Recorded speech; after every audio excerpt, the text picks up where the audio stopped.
Hello and welcome everybody back to the Wake Forest Dynasty here on NCAA Football 14.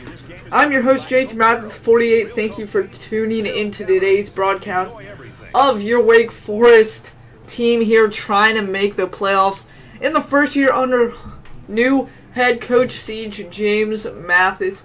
Demon Deacons come into this contest against in-state rival Duke at 4-6. Duke comes in at 5-5. So the stipulations are easy to understand. 6 wins is eligible for a bowl game if you do get in there, and if you get chosen.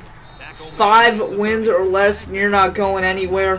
However, there have been certain,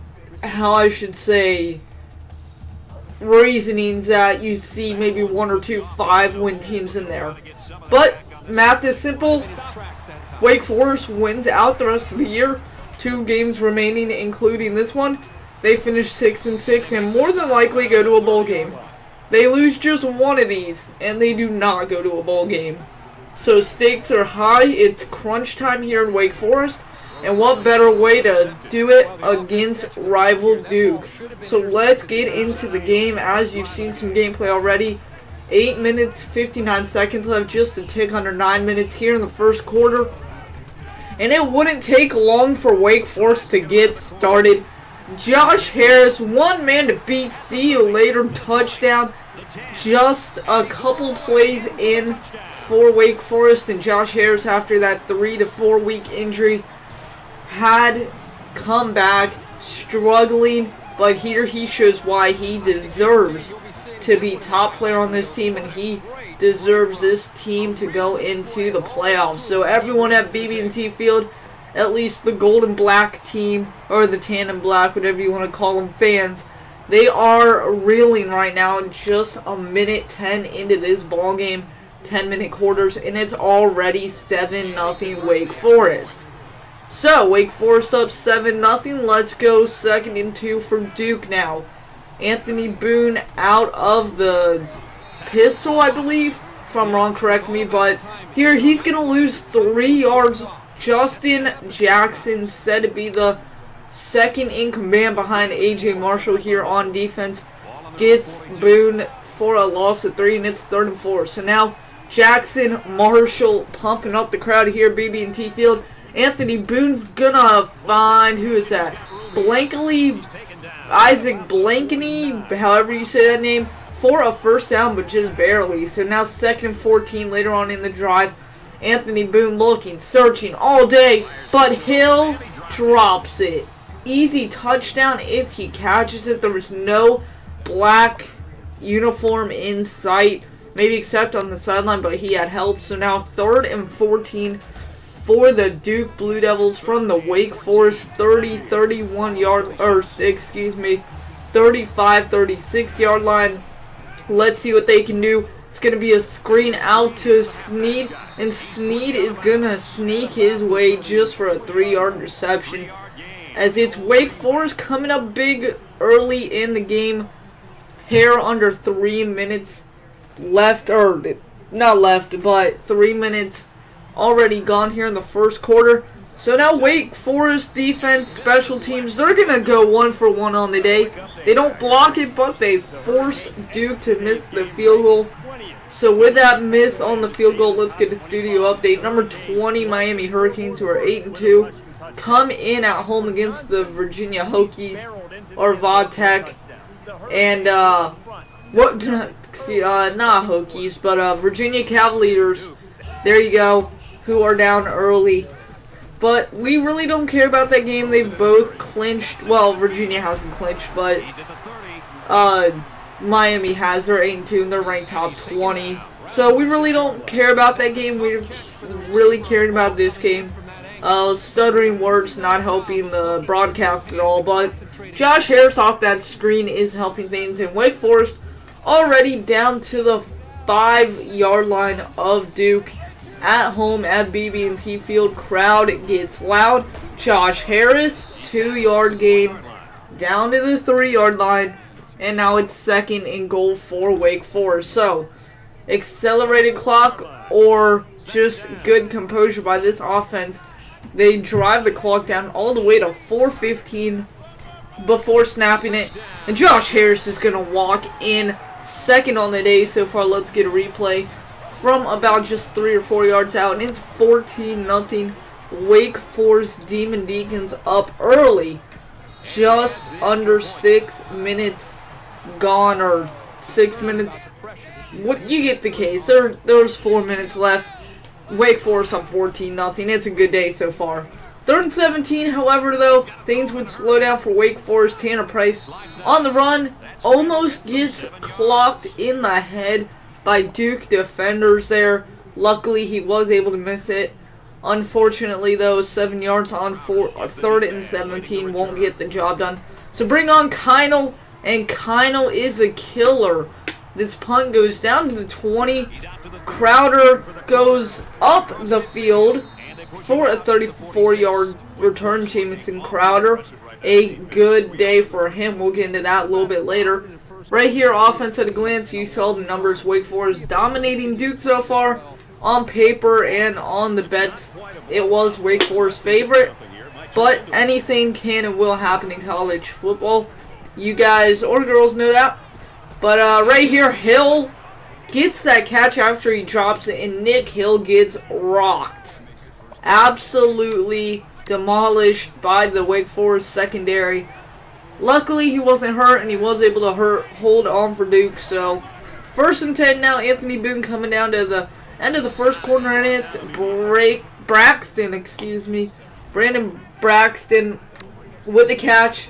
And with 5 seconds left, Duke trying to hurry up, get a playoff before the first quarter ends.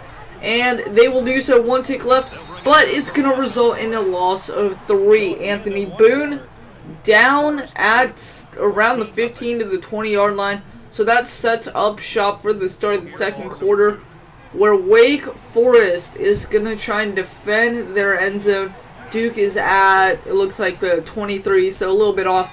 And on 3rd and 6, Ramsey not having any of it. Hard hit, you see there, Olsen celebrating with him. A.J. Marshall, all the good guys in the backfield for this Wake Forest defense. They hold him on 4th and inches, but Duke already missed a field goal. And they're they're 5-5. They need a win too, so why not take a chance? Still fairly early on. But on 4th and inches, Sneed gets nothing. Josh Sneed, loss of 2 in fact. And that is a turnover for the Wake Forest defense. So the boys in black and gold are doing work. Speaking of doing work, how about Josh Harris? Makes a man miss, makes another man miss, and gets 17 yards on the halfback slip screen. We get a replay here. Harris, a little acceleration burst around the line and the jumble up to begin with, and then got it out even further. 3rd and 13 now, Wake Forest. Not going to happen this time for Harris. About 5 minutes left in the first half. Still up 14-0. They're just going to punt out of Chad Hedlund's range, and they don't even want a chance to give Duke good field position. Even though it's been strong showing from defense, they don't want to do it. But something that does want to happen is a Kynal punt. Kynal, the killer punter, down at the 1-yard line, goes out of bounds at the 1. So that's where Duke takes over, and let's get a game stat cast on Justin Jackson. Let's see his stats. Right here, you see he's got 7 tackles already, 5 for a loss. That's absolutely outrageous. And how about the defense pick it up one more time? Merrill Noel almost picked off on 2nd and 10 from the 1-yard line. Haven't moved an inch from the goal line since this drive started for Duke. See there, they're 2 for 6. Things need to change around in a hurry for them. And for Wake Forest, things just need to stay the same. Play your ball and it'll come to you. So Josh Sneed only picks up 4. That's a good average per carry if you're trying to do something, but they just cannot do anything right now. Anything right, it seems like. So Wake Forest takes possession down around the 17-yard line. Matt James, the Megatron of this offense, through the air, trying a little ground pound today, and he would lose 3. So this is in range for Chad Hedlund. And already 200 plus yards overall for Wake Forest. is gonna set up a field goal. So 17-0 would send us into halftime. Wake Forest up big. Well, considerably big for what they've been playing like against the 1-point loss at FSU, some heartbreak, some blowout losses. It's been an up and down roller coaster year. So remember, win out here this game against Duke and next week against Vanderbilt, and they are eligible for a bowl game. Not a BCS bowl game. I don't see that in the near future. Maybe a couple years down the road, but this is a good start when you have a new head coach. So now Anthony Boone going for a ride, shakes off 2-3 defenders. There's one right there, there's two, and then he tries to cut back, but it's wrapped up by Wake Forest. So 3rd and goal, Duke still scoreless. We are just coming to 4 minutes off the clock in the 3rd quarter. Anthony Boone, one slip screen. Whitlock reads it perfectly, and oh my goodness.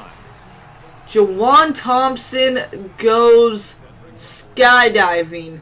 Somersault gymnastics at its best. And that's what happens when you aren't paying attention. Whitlock dove, caused Thompson to jump in the air, and then 3 black and gold men met him in the air. Highly dangerous, would not attempt again. Thank goodness he was okay, and they pull a field goal. So Duke on the board, finally in the ball game, 17-3. Let's take another look at a studio update. Maryland up 3-0 on the Boston College Golden Eagles, who are ranked. So stiff competition in the ACC. Wake Forest, they wouldn't know about that with a 4-6 record. But something they would know about is lucky breaks. Their wide open Duke receiver, maybe around the 3-yard line, drops a pass, heard the footsteps from Johnson, and that's all he could do was drop it out of cowardism. Is that a word? We're making it a word.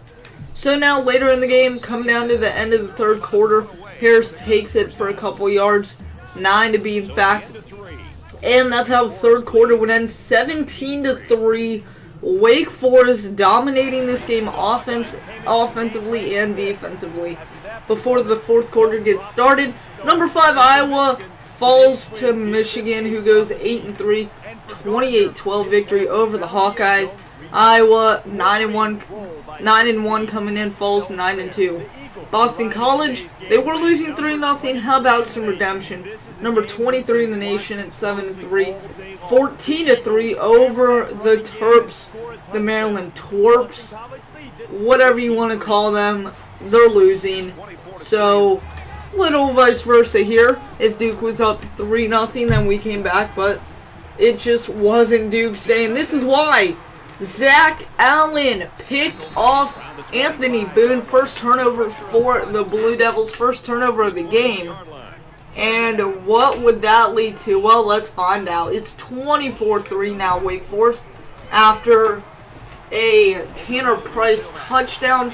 And how about another touchdown for Josh Harris? This, however, would come through the air, so there's Tanner Price's first touchdown. The last one was Josh Harris, so he would finish with a hat trick. 3 touchdowns, and Tanner Price with 1.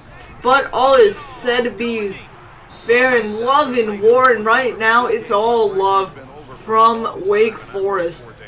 They don't even need to touch these Duke Blue Devils to cause drops, because when it was all said and done and the final whistle blew, Wake Forest walked out of BB&T Stadium victors and just 1 win away from a bowl game. It's a crucial one. It's at Vanderbilt, and it should be exciting. So Wake Forest, your winners today against rival Duke. Josh Harris, your player of the game, as they're celebrating a nice win and, well, perfection. Basically just 3 points allowed. So that's going to wrap it up, guys. Hope you have enjoyed. My name has been JTMathis48. Remember, like, comment, subscribe, share, and, of course, do whatever you feel is necessary. Not going to force it on you. But have a good day. Hopefully this Wake Forest team can reach the bowl games. I'll see you later.